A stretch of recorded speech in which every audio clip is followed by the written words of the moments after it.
Ma'am moving further to classes की मैं जब बात करूँ, कोर्सेज की बात करूँ, so could you please elaborate how you incorporate online and offline courses, क्योंकि बहुत बार ऐसा होता है कि जो आपके नियर बाई हैं तो वो आते होंगे आपके वहां पे, आपके स्टूडियो में आते होंगे, but there are many many people जो चाहते हैं कि आपसे सीखें, आपके साथ की जो टीम है उनसे सीखें। तो how do you incorporate online and offline course, कौन से ऑफर करते ऑनलाइन तो यार ऑनलाइन तो देखिए रेगुलरली हमारी चलती हैं। हैं? ऑफलाइन सिर्फ सैटरडे को ही करते हैं हम लोग, ओके। क्योंकि एक हमको रियलाइज हुआ कि जनरली ऑफलाइन कौन करना चाहता है जिसके पास वीक में टाइम नहीं है। हम्म। वीक में बिकॉज अगर ऑफलाइन वो कर सकते तो वहां भी जिस सिटी में वो रहते हैं उसके भी नियर बाय जाके कर ही लेते अगर उनको वीक में टाइम होता तो। Right. In the due course of time हमने ये रियलाइज किया कि जनरली ऑफलाइन क्लासेस कौन ऑनलाइन क्लासेस कौन करना चाहता है, जो सैटरडे या संडे फ्री रहता है, हम्म। जिसके पास बाकी के दिन में टाइम नहीं है। तो सैटरडेज को वो करे तो थोड़ा बहुत वर्क ऑन संडे वो कर सकते हैं अपनी एक हॉबी को। And right. Again mostly online classes वो लोग कर रहे हैं which who are different have a different profession and art they want to take it as a hobby। Okay. अगर उसको देखिए प्रोफेशनली किसी भी चीज को आपको करना पड़ेगा ना तो टाइम ज्यादा डेडिकेट करना पड़ेगा और वो हम्म। ऑनलाइन में नहीं हो सकता। उसके लिए ऑफलाइन और टीचर के साथ ही अगर आप ऐसे सोचे तो अपने इतने यूट्यूब पे बहुत बहुत बढ़िया टीचर्स और सब अवेलेबल हैं जो फ्री लेक्चर्स भी देते हैं। तो स्कूल और कॉलेज की तो कोई जरूरत ही नहीं होगी, राइट। उनसे ही सब शिक्षा ले लेंगे। पर राइट। ऐसा नहीं होता, उससे उनसे कुछ कॉन्सेप्ट्स क्लियर हो सकते हैं, कुछ सीख सकते हैं। अगर आपको कुछ ऑलरेडी आता है तो उनकी लेक्चर्स पे जाके आपके कॉन्सेप्ट्स क्लियर हो सकते हैं। लेकिन आप पूरा तरीके से अगर उस चीज को एज अ प्रोफेशन करना चाहते हो तो वो आप कभी भी ऑनलाइन क्लास में नहीं सीख पाएंगे। रिक्वायर्ड गुरु। तो वो आपको ऑफलाइन में और ऑनलाइन में भी सीखेंगे तो उसकी कंटिन्यूटी बहुत होनी चाहिए। हम्म। ऑनलाइन क्लासेस जैसे एमबीए है या ये भी होते ही हैं, बट उसके लिए at least they have to dedicate दिन के एवरी डे के इवनिंग के क्लासेस उनके रेगुलर रहते हैं। तो वो अब आर्ट तो एक ऐसी चीज है ना कि उसको प्रोफेशनली सीखने के लिए वो ऑनलाइन में तो पॉसिबल ही नहीं है। सो ऑनलाइन क्लासेस जनरली वही लोग कर रहे हैं जिनको एज एन हॉबी वो करना है, मतलब कि they are professionally into something else but as an hobby they want to do this. तो वो सैटरडेज संडेज फ्री रहते हैं तो थोड़ा सा अपने आप को रिफ्रेश करने के लिए, अपने आप को वो करने के लिए, उसको हॉबी को फॉरवर्ड, तो online is comfortable with them. उनका टाइम सेव हो जाता, कहीं आना नहीं जाना नहीं, अपने घर से कर लिया and they can practice next day, या पूरा वीक मिलता है उनको प्रैक्टिस करने के लिए। So then that I generally take on Saturday. So वो 4 to 6 का टाइम सैटरडे इवनिंग्स के लिए है कि वो उस वक्त कर लेते हैं। एंड वो ऑन डिमांड है, जैसे और हर जैसे मंथ में एक डिक्लेयर करती हूँ कोर्स कि ये राइट। है, तो अगर उसके आए स्टूडेंट तो होती है क्लासेस, नहीं आए तो वो।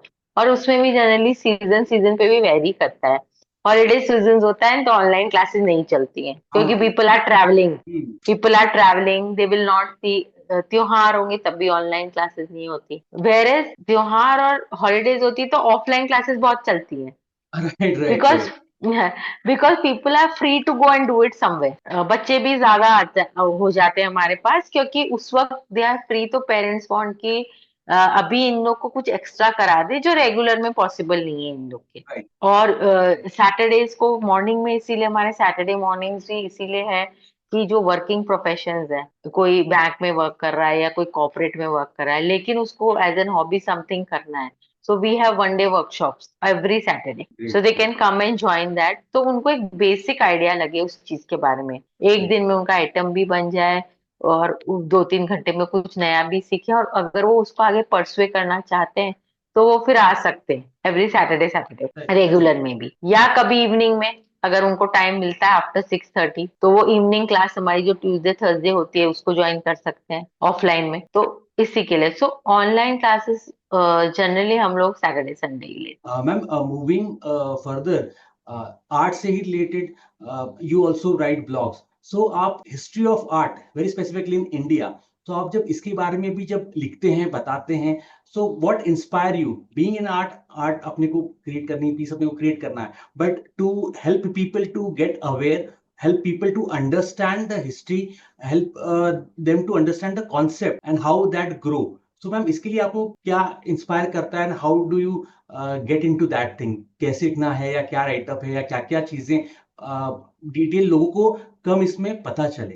एक तो क्योंकि I am a certified Indian art folk art teacher, Covid में मैंने अपना, बिकॉज दैट टाइम सब कुछ बंद था, क्लासेस भी बंद थे, and we were not moving out also, so फिर मैंने एक सर्टिफिकेशन कोर्स किया सारे Indian folk art, because again मुझे भी वो रियलाइज हुआ कि हमारे आर्ट का प्रॉपर नॉलेज नहीं है। हाँ, मुझे पता है मधुबनी, पर उसका डिटेल नहीं पता मुझे। मुझे भी पता है कि ये है, लेकिन तो अगर मेरे पास कोई आता है तो as a teacher, as an artist, I should know all the detail.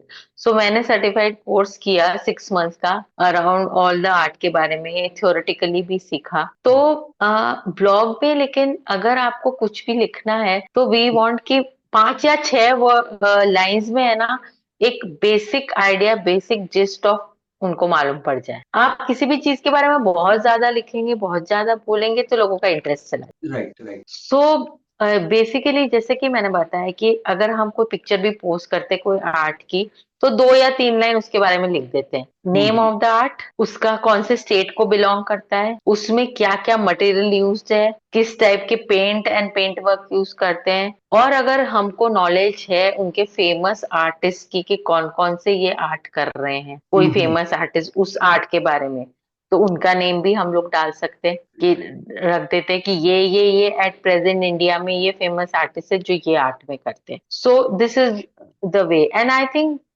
उतना ही पॉसिबल है, क्योंकि आप बहुत ज्यादा डिटेल में जाएंगे तो बोरिंग हो जाता है। कोई भी चीज को बहुत लेंथ में आप खींचते तो वो बोरिंग हो जाता है। अभी अपने को बेसिकली अवेयरनेस ही फैलाना है, अपने को उस चीज का अवेयरनेस फैलाना है, तो उसके लिए 3-4 lines are more than enough. At least उसको मालूम तो पड़े कि भाई ये पिछवाई है या मधुबनी है, तो कौन सी स्टेट की है, क्या है, किस चीज पे होती है, ओरिजिनली किस चीज पे होती थी, वो भी एक जरूर डालते हैं। जैसे कि पिछवाई आर्ट है, तो ओरिजिनली वो श्रीनाथ जी जो नाथद्वारा में है, उनकी बैकग्राउंड में जो कपड़ा होता था उसको डेकोरेट कर, पिच वही उनके पीछे की का कपड़ा, उसको डेकोरेट करने के लिए वो आर्ट यूज होती थी। और वो फिर अब तो यूटेंसिल्स पे भी क्या, और हर चीज पे ही मतलब वो यूज होने लगा, बट उसका ओरिजिनलिटी कहाँ थी?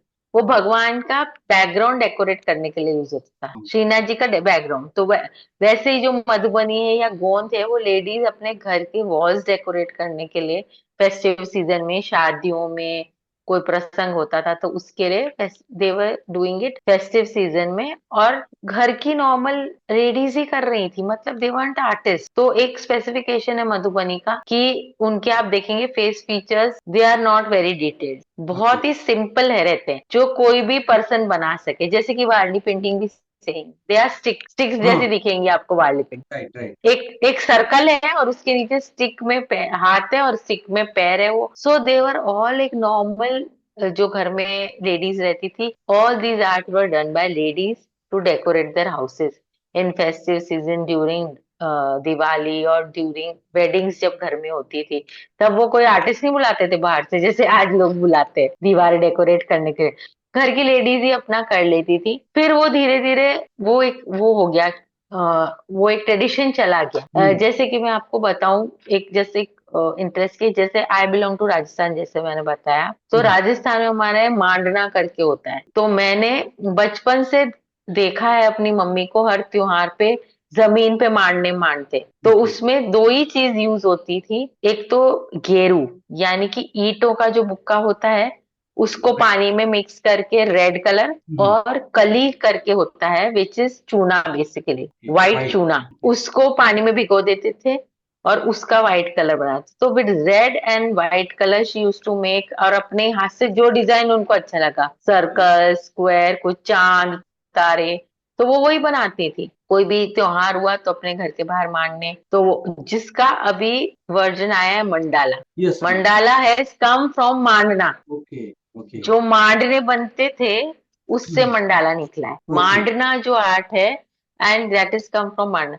और हमारे क्या है, ये हमारी फिंगर्स बहुत सेंसिटिव होती है, तो इससे मांडने मानते थे, तो वो आपको, ये आपके ब्रेन से अटैच्ड है फिंगर्स, तो वो आपको एक sense of lightness, sense of spirituality भी, आप भगवान के साथ आप चांद बना रहे हो, सूरज बना रहे हो, कुछ भगवान के पगले बना रहे हो, तो वो आपको एक कामनेस देती थी, बनाती लेडीज रोज बनाती थी। कभी कभी कोई कोई जैसे केरला में एंड ऑल तो ट्रेडिशन है रोज सुबह उठ के नहा के बनाने का। वीट वीट के को से। यस, वीट से कोलम बोलते हैं उसको। हाँ हाँ। तो ये फिंगर्स यूज करते हैं राइस एंड व्हीट के पाउडर से बनाने, कोलम बनाते हैं वो लोग। तो उससे कैसा है कि आपके जो एंजाइटी है वो है, तो ये फिंगर्स आप यूज जब करते हैं ना, तो उससे पूरा आपका कामनेस आती है, आप मेंटली काम होते हो, you are ready for the day stress. So वो अब हमारे इसमें है ना, ये एक इनकॉर्पोरेटेड था, art was incorporated already, regular basis पे everyone was doing art, all the ladies were doing art. So वो हमने छोड़ दिया, और अब हम है ना ऑनलाइन जाके मंडाला कोर्सेज करते हैं, और मंडाला वाले जैसे अब हम समझाते हैं कि आप पेन से ऐसे ऐसे करो, मंडाला बनाओ, तो आप स्ट्रेस फ्री हो गए, आर्ट फॉलो करो, तो you are coming back to the tradition. Right. पर एक्चुअली वो पहले वाली लेडीज जो हमारी मदर्स एंड ऑल तो करते ही थे, वो उसके बाद की जनरेशन, मैं I am being me being an artist, I am following this. But अब जो मेरे साथ की जितनी जनरेशन है, they are not doing it on a regular basis, वो तो छोड़ चुके ना। अगर कोई डॉक्टर बनी है तो डॉक्टर का कर रही है, कोई इंजीनियर बनी है तो so they are not at all connected to art. अच्छा, रंगोली और ये करने के लिए भी people are calling professional artist अपने घर पे त्योहार में। We have stencils to do rangoli, हम यूज ही नहीं कर रहे, हम पाउडर डाल दे रहे हैं और स्टेंसिल से रंगोली बन रही है। राइट, तो प्री हम डिफाइंड इजी वे आउट ढूंढ रहे, यस यस, या फिर हम चिपका देते हैं, रेडी टेम्पलेट्स आते हैं, दोनों तरफ लगा दिए स्टिकर, शुभ लाभ के स्टिकर लगा देते हैं, हम आज से कुछ नहीं कर रहे हैं। लेकिन जब हमारे लाइफ में प्रॉब्लम्स आती है, जब हम स्ट्रेस्ड होते हैं, ये होते हैं, फिर हम ऑनलाइन जाके देख रहे हैं कि आर्ट करना चाहिए, राइट मतलब तब हम देख रहे हैं कि अरे art is a D stressing thing, वो हमको डी स्ट्रेस करता है, तो हम आर्ट, चलो हम मंडाला सीख लें, राइट। वो हम बना सकते हैं घर पे। तब फिर हम, जब जब हमारे पास आते हैं लोग, तो हम उनको बताते हैं इसका हिस्ट्री, और बताते हैं कि भाई ये तो ट्रेडिशनली अगर आप कर रहे होते तो इसको आने को जाए, लेकिन लोगों के पास टाइम नहीं है। एंड ओके, एटलीस्ट वो रियलाइजेशन आ रहा है लोगों के पास, and in this way art is coming back to people's life again. नहीं मैम, बहुत बहुत अच्छा लगा। यू हैव कनेक्टेड आर्ट, आपने बहुत अच्छी तरीके से scientifically spirituality and the connection with our roots, yes. आपने really, it was really amazed. मुझे भी नहीं पता था कुछ कुछ चीजें, तो बहुत बहुत अच्छा लगा। आपने जिस तरीके से कनेक्ट भी किया, आपने जिस तरीके से उसको एक्सप्रेस किया, really it is really great. Ma'am, talking very specifically, जो भी पोटेंशियल स्टूडेंट है, जो भी इंटरेस्टेड स्टूडेंट्स हैं, या मैं बोलूँ कस्टमर्स हैं, सो वो आप तक कैसे पहुंचे, कैसे रीच आउट करें, and in context of various courses, in context of reachability through social media, through your contact numbers, या वेबसाइट में बोलूँ शॉप। यस। या तो मैम प्लीज प्लीज इसके बारे में थोड़ा सा प्लीज बताइए। हाँ जी, अभी तो मेरा इंस्टाग्राम हैंडल है अभिरुचि_लक्ष्मी, तो उसके ऊपर मेरा व्हाट्सएप नंबर भी है 9825318993। तो उसके ऊपर आप जाएंगे हैंडल में, तो उस पे आप डायरेक्टली मेरे को व्हाट्सएप पर कनेक्ट हो सकते हैं मेरे इंस्टाग्राम हैंडल से। मेरी वेबसाइट भी है अभिरुचि को डॉट इन करके, उसके ऊपर भी व्हाट्सएप नंबर दिया हुआ है, तो they can message me directly on WhatsApp. So ये दो वेज हैं, एंड रेगुलरली हम लोग अपने वर्कशॉप्स का ऐड भी करते हैं through Insta and Facebook. Very जैसे कि जब हम लोग 20-25 साल पहले तो न्यूज़पेपर्स में ऐड करा करते थे to summer vacation and all के पहले, जस्ट पीपल के अवेयरनेस। अभी तो social media has given us a good platform जहां हम इजीली कनेक्ट होते हैं। So most of the people are coming through that only, वो लोग देखते हैं हमारा इंस्टाग्राम हैंडल, हमारा देखते हैं, उस पे इंक्वायर, एंड व्हाट्सएप का है, उस पे डला हुआ है। सो दे व्हाट्सएप मी, तो व्हाट्सएप पर ही मैं उनको सारी डिटेल्स बता देती हूँ with the pictures and all course के बारे में। फिर if they are interested, they visit us at the studio. तो वडोदरा सिटी में है, जैसे मैंने बताया, गुजरात की वडोदरा सिटी में है स्टूडियो, वड़सर करके एरिया है, तो वहां पे मेरा स्टूडियो है, पार्क सॉलिटेयर बिल्डिंग में, ग्राउंड फ्लोर। सो देन अगर once they are connected on WhatsApp, they like what we teach, If the fee suits them, then they visit. So this is the way how they can connect with us, through our website, through our Instagram handle और Facebook handle, तीनों ही चीज है। Thanks, ma'am. Ma'am, moving further to very personal in context of अभिरुचि art studio, आपका और आपकी team का, ma'am please आपके जो फीडबैक्स, कभी कभी बहुत वियर्ड फनी फीडबैक्स भी अपने को मिलते हैं, yes they are positive, yes they are creative, तो मैम प्लीज कुछ फीडबैक्स शेयर करिए, कुछ फनी थे, कुछ बहुत अच्छे थे, कुछ बहुत इंस्पायरिंग थे, आपको जो मिले हो, या अभिरुचि आर्ट स्टूडियो को जो मिले हो, या टीम को जो मिले।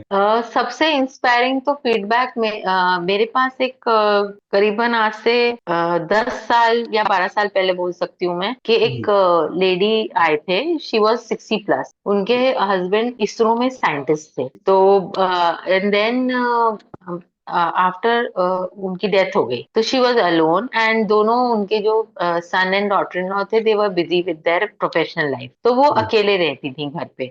तो उनके son and daughter in law ही मेरे पास लेके आए थे कि मैम, मम्मी अकेली रहती हैं घर पे, और मतलब हम लोग तो सुबह जाते जिसके शाम को आते हैं, तो वी वांट के, and she was always interested in drawing, पर उनको कभी मौका मिला नहीं, तो वो ऐसे कुछ कुछ करती रहती है, तो वी वुड वांट कि ये आपके यहाँ आए और करे। तो उन्होंने मुझे, I think she was 65+ that time, तो तब मुझे ज्वाइन किया था, एंड फिर 5-6 इयर्स कंटिन्यूसली वो मेरे पास आए, और हर टाइप का आर्ट उन्होंने सीखा। और उसके बाद सरकमस्टांसेस कुछ ऐसे हुए कि वो उनको बड़ौदा छोड़ के जाना पड़ा, and now she is settle in Bombay. लेकिन उन्होंने जो यहाँ आर्ट सीखा, so now she is doing it in a professional way, और वो बॉम्बे में एग्जीबिशंस रेगुलरली करते हैं, एंड उन्होंने ऑस्ट्रेलिया में भी एग्जीबिशन करा, एंड उनके मतलब नाउ शी इज 80, एंड अभी भी she is very active,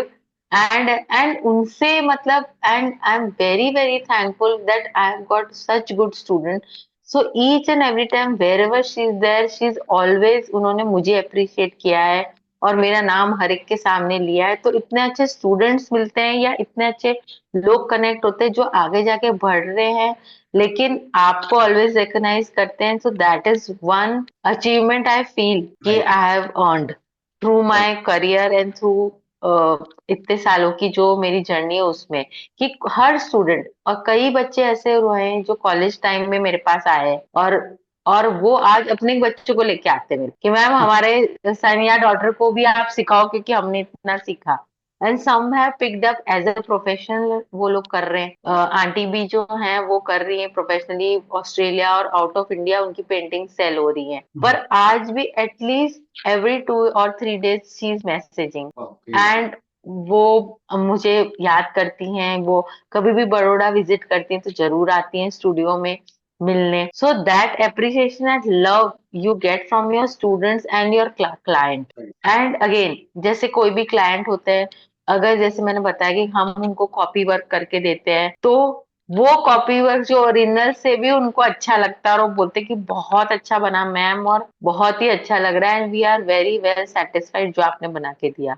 so that appreciation, तो ये, और हाँ, तो वो तो एक अप्रिसिएशन है। और फनी में मैं आपको बताऊं कि कभी कभी हमारे साथ क्या होता है कि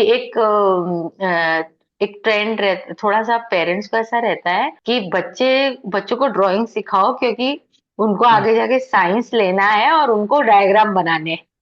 तो ये एक हमारे पास बहुत आता है। तो कभी कभी क्या होता है कि उस बेचारे बच्चे को कोई इंटरेस्ट नहीं है, और फिर वो मेरे पेरेंट्स उसका एडमिशन करा देते हैं मेरे को, और फिर वो मुझे बोलता है बेचारा, मैम मेरे को तो गिटार सीखना था, लेकिन मेरी मम्मी जबरदस्ती मुझे ड्राइंग क्लास में छोड़ के गई है। तो ऐसा फनी मतलब थोड़ा बच्चों के साथ ज्यादा होता है। तो मैं बोलती हूँ, और एक बार तो लिटरली मैंने ऐसा करा कि that child was so sad, क्योंकि he was already going in a sports class, और उसके पास 2 दिन फ्री थे, और वो 2 दिन में उसकी मम्मी उसको मेरे पास छोड़ रही थी, जबकि उसको गिटार सीखना था। तो मैंने लिटरली उनके पेरेंट्स को फीस वापस करी, और बोला कि देखिए, अभी ऐसा कुछ नहीं है कि इसको ड्राइंग नहीं आएगी तो डॉक्टर नहीं बन पाएगा, या वॉट एवर आपने जो इसके लिए सोचा है, तो प्लीज इसको म्यूजिक क्लास में जाना था, आप इसको म्यूजिक क्लास ही भेजिए, क्योंकि वो यहाँ पे उसका उतरा हुआ चेहरा देखकर ही मेरे को मतलब वो हो जाता है कि बच्चे को जिस चीज में इंटरेस्ट नहीं है नहीं भेजना चाहिए उसमें। राइट। यस, और क्रिएटिव चीज तो ऐसी है ना जिसमें उसको मजा है वो करेगा। तो वो कभी कभी मतलब बहुत टाइम ऐसा होता है कि पेरेंट्स लाते हैं कि अरे मैम ये तो इतना खराब ड्राइंग करता है, इतने खराब डायग्राम बनाता है साइंस के कि मतलब वो। लेकिन हाँ, अगर वो बच्चा तो फिर हम धीरे से कभी कभी ऐसे भी समझाते हैं कि बेटा आप 10 सेशन 20 सेशंस कर लो, 1-2 मंथ्स के लिए कर लो, आपकी थोड़ी इंप्रूव हो जाएगी।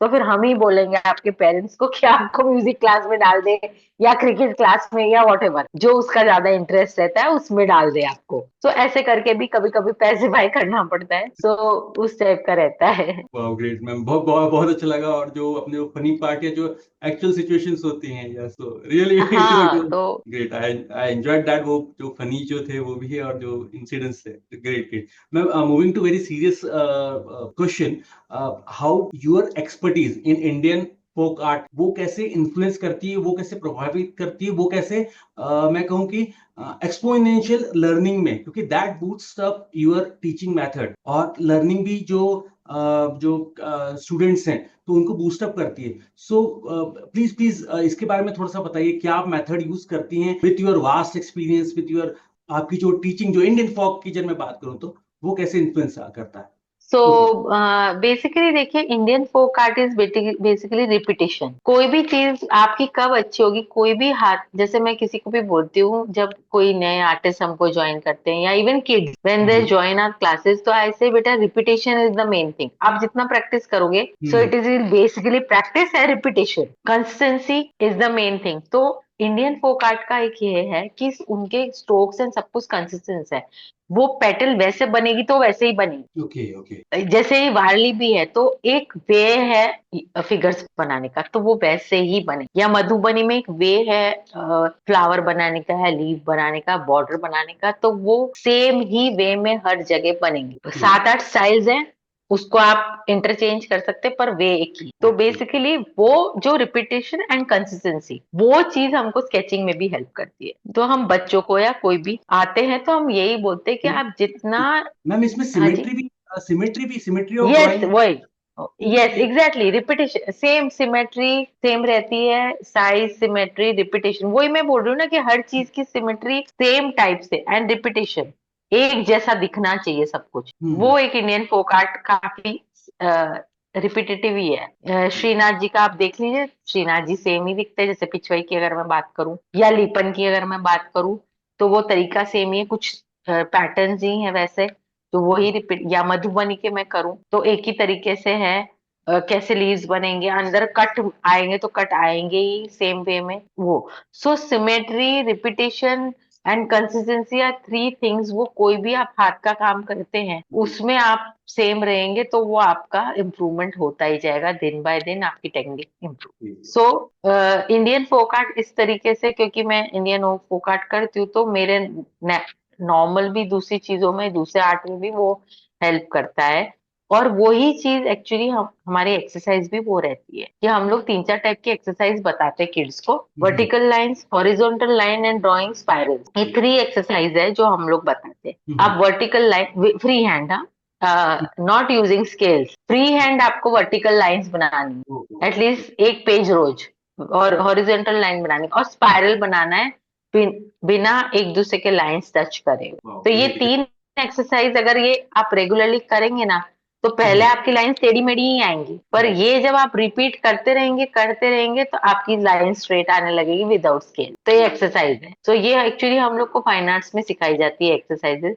तो वही मैं बच्चों को भी बोलती हूँ कि अगर आपको, बच्चों को या कोई भी बड़े भी जो आते हैं, कि आप यूज्ड बुक्स यूज करो।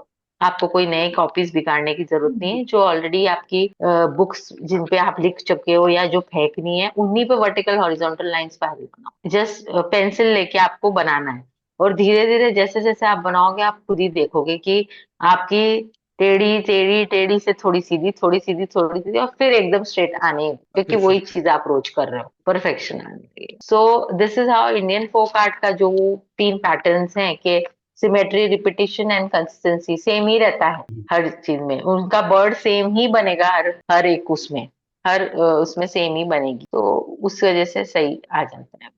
further to expansions and coming years plan. आपके अभी क्या plans हैं? सो अभी तक मेरा कैसा था कि जैसे मैंने कहा कि I am also an home grown artist, या मतलब उस तरीके से।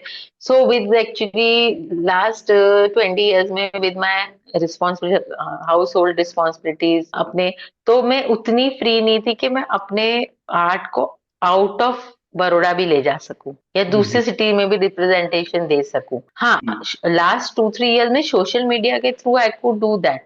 लेकिन एक चीज लोग पिक्चर में देखते हैं और एक चीज रियल में देखते हैं, तो उसके इम्पैक्ट अलग पड़ते हैं। सो नेक्स्ट पर हमारा स्टेप अगले साल से ये रहेगा कि हम लोग एग्जीबिशन में पार्ट लें, अपने वर्क को शोकेस करें अलग अलग सिटीज में जाके, जिससे लोग उसको चीज को सामने देखेंगे तो और ज्यादा उसकी अंडरस्टैंडिंग। और मैं ही नहीं, मेरे साथ जो भी और आर्टिस्ट ज्वाइन है, तो इन अ ग्रुप वी गो, तो उनको भी एक्सपोजर मिलेगा कि अच्छा, और वहां पे जब हम जाते तो दूसरे आर्टिस्ट भी होते तो एक दूसरे के साथ इंटरेक्ट करें कि, और उससे उनको ये सीखने को मिलेगा कि वो अपना आर्ट कैसे प्रेजेंट कर रहे हैं, तो वो लोग क्या बेटर कर रहे हैं जो हम और कर सके, या वो किस तरीके से क्लाइंट से बात कर रहे हैं, तो अगर उसका सेल हुआ तो उसने कैसे बात करी, कैसे करा, तो वो एक एक्सपोजर मैं मुझे मुझे भी और लेना है, और मेरे साथ जो आर्टिस्ट जुड़े हुए हैं उनको भी और एक्सपोजर में कैसे और दे सकूं, सो दैट उनका इम्प्रूवमेंट इन आर्ट तो हो, लेकिन साथ साथ में अपने आर्ट को कैसे और बेटर सेल करना है, कैसे प्रेजेंट और बेटर करना है,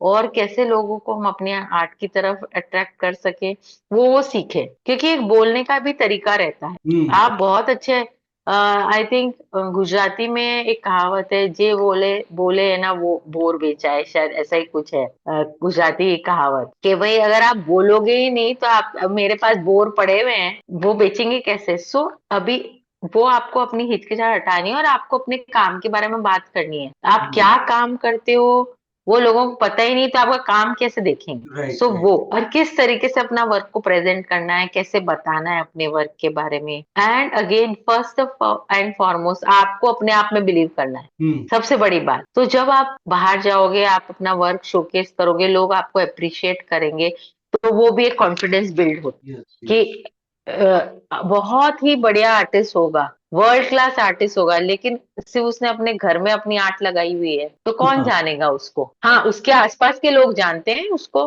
उसके फैमिली मेंबर्स जानते हैं, या उसके नियर एंड डियर वंस जानते हैं, पर और कोई नहीं जानता। वो बाहर जाएगा, वो अपने आर्ट को दूसरों के सामने प्रेजेंट करेगा, तभी लोग उसको जानेंगे और उसकी आर्ट को अप्रिशिएट करेंगे। सो नेक्स्ट हमारे लिए वही है कि बड़ौदा में तो वी फील कि अब काफी जानते हैं हमको, लोग हमारे पास आते हैं, हमसे कनेक्ट होते हैं, बट वडोदरा के बाहर निकल के दूसरी सिटीज में, और specially I feel for the Lippan art जो हमारे गुजरात का ही है, and they are very very good artist जो कर ही रहे हैं वो काम, पर हम भी अपनी तरफ से कैसे और इस आर्ट फॉर्म को अदर सिटीज में ले जाके इसको फेमस करें और इसका वर्क हम शोकेस करें। एंड प्लस मैं लिपन आर्ट को दूसरे कैनवस पे भी इनकॉर्पोरेट करती हूँ विद अदर आर्ट फॉर्म्स। सो वो एक वे भी मैं प्रेजेंट करना चाहती हूँ लोगों के सामने कि लिपन को आप एक्रेलिक पेंटिंग के साथ भी कैसे कर सकते हो। वो एक मेरा एक अनदर एक डिफरेंट कॉन्सेप्ट में, कि ऐसा नहीं है कि सिर्फ आप टिपिकल लिपन ही करो, पर आप एक्रेलिक ऑन कैनवस या ऑयल पेंटिंग भी कर रहे हो तो उसमें भी आप लिपन इनकॉर्पोरेट कर सकते हो अपने। तो वो भी एक मेरे को एक है कि मैं अपना वर्क दिखाऊं बाहर जाके लोगों को, कि ये कैसे कर सकते हैं और उनको कैसे यूज कर सकते हैं लिपन को अदर फॉर्म्स के साथ भी। मैम इसी कंटेक्स्ट में एक सवाल पूछना चाहूंगा, बहुत सारे चैलेंजेस आते होंगे when promoting traditional art form. So ma'am क्या क्या वो चैलेंजेस आते हैं, या अब मैं जब ट्रेडिशनल आर्ट फॉर्म की बात करूं तो बहुत बार जैसा आपने बोला कि people are not able to connect या रिलेट दैट पर्टिकुलर थिंग्स, तो क्या क्या challenges you face while promoting? Traditional art form में मेन चैलेंज तो यही है कि उनको समझाना कि भाई आप इंडियन हो तो आप फॉरेन चीजों पे क्यों जाना चाहते हो। अब जब आप खुद इंडियन हो, आपके घर में भी आपका डेकोर ऑलमोस्ट इंडियन टाइप का ही है, और आप इस चीज से जब आप ही अपने ट्रेडिशन को नकारोगे तो फिर दूसरे से तो आप क्यों। तो why aren't you promoting any traditional art. और ऐसा भी नहीं है कि हमारे पास चॉइस नहीं है, एक टिपिकल आर्ट होता तो आप वो समझते कि ये ही एक है तो सबके घरों में यही लगा हुआ है, ऐसा तो है नहीं। हमारे पास 27 स्टेट है इंडिया के, और 27 स्टेट पे 27 स्टेट की each state has got its own art. Hmm. So we have choice, and some of the states have got two to three types of art. Right. South में कुछ state में तो दो दो तीन तीन टाइप की आर्ट है कि हम्म. अलग अलग है उसमें. इवन राजस्थान में जैसे मैं बताऊं कि ये एक जानते हैं अपन पिछवे विच इज नाथ द्वारा के, एक अनदर आर्ट है राजस्थान की जिसको फाड़ पेंटिंग्स बोलते हैं. फाड़, ओके. तो ओके. फाड़ पेंटिंग भी राजस्थान की है. भोपा जी करके देवटी, लोकल हम्म. देवटी है, हम्म. उनकी लाइफ स्टोरीज पे ये आर्ट है. ओहो. तो ओके. वो एक अनदर आर्ट है. हम्म. तो इतने सारे आर्ट है ना, हर एरिया का अपना आर्ट है, तो कमी नहीं है आर्ट की कि आपको चॉइस में, वैरायटी में, तो आप उसमें से चूज करो. तो वो एक वन रहता है समझाना. कभी कभी फिर क्या है कि लोगों को टिपिकली नहीं पसंद आता, तो हम थोड़ा मॉडर्न के साथ ज्वाइन कर देते हैं ओके. कि ना, थोड़ा सा मिक्सचर कर देते हैं कि ठीक है चलो, आपका भी नहीं और हमारा भी नहीं, तो इस तरीके से कुछ ऐसा आर्ट बनाए जिसमें दोनों कंबाइन हो. हम्म. हम्म. तो वो भी हम ट्राई करते हैं कि थोड़ा फ्यूजन टाइप का दे दे, तो उसमें दोनों चीज आ जाए, तो उनका वो भी हो, ऐसा भी. सो वही है.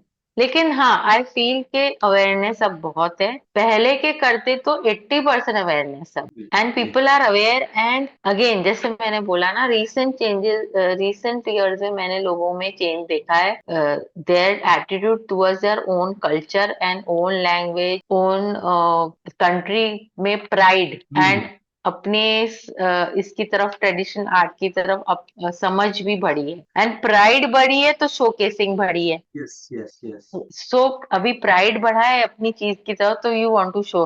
जैसे मैंने बोला कि जब हम बचपन में किसी के घर पे जाते थे, लोग बोलते थे ये हम फॉरेन से लाए, ये देखिए ये यहाँ हमने लगाई, ये हम फॉरेन से लाए, ऐसा किया है. वो माहौल था. अब लेकिन माहौल है, लोग तो बोलते हैं कि देखिए हमने मधुबनी पेंटिंग लगाई है, ये देखिए लीपन लगाया है, ये कैसा सुंदर लग रहा है, या हमने वहां इनके घर पे देखा था तो हमको पसंद आया, या हमने ऑनलाइन देखा था तो हमको पसंद आया, तो हमने ये प्रेफर किया है. Ma'am, moving further to the next question, इसी से कनेक्टेड एक पर्सनल क्वेश्चन है मेरा ये, कि how do you incorporate customer feedback into your creative process. बहुत बार ऐसा होता है कि जब आप बना रहे हैं तब बीच बीच में फीडबैक्स आते हैं कुछ कि, या some customers are very keen, observant, या वो आपको बताते हैं हाँ नहीं हमें Yes. ऐसा चाहिए है, क्या आपने ध्यान रखा है.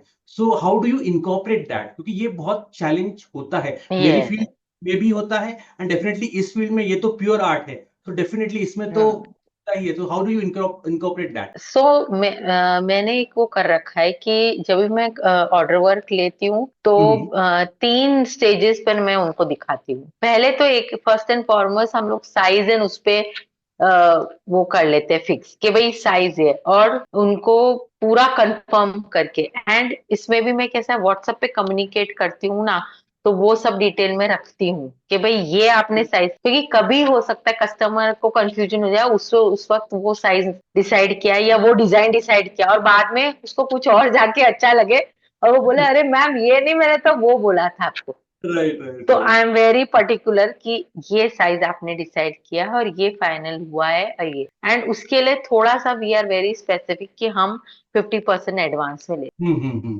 वो भी एक हम करते हैं, क्योंकि एक जो आर्टिस्ट हमारे साथ वर्क कर रहे हैं उनके लिए भी, क्योंकि हम अगर उनको कुछ वर्क को ले रहे हैं, but if you have invested your time and money, एक तो राइट. टाइम वो यहाँ आके देखकर, हम उनको बोलते हैं कि आपको विजिट करना ही पड़ेगा. ओके. ओके. तो वो एक रहता है कि हम स्टूडियो में उनको विजिट, हम पर्सनली उनसे कनेक्ट होते हैं. अगर वो बड़ौदा के हैं, तो अगर आउट ऑफ उसके तो दैट इज नॉट पॉसिबल, पर मे बी फिर हम लोग बात कर लेते हैं व्हाट्सएप कॉल या जूम कॉल ऐसे, तो वो करते हैं. फिर उसमें बहुत पर्टिकुलर रहते हैं कि साइज आपका डिटेल ये है, सो वी से वो भी हम सेव करके रखते हैं, जो भी अपना कन्वर्सेशन भाई आपने बोला था राइट. ये राइट. साइज ये हो गया.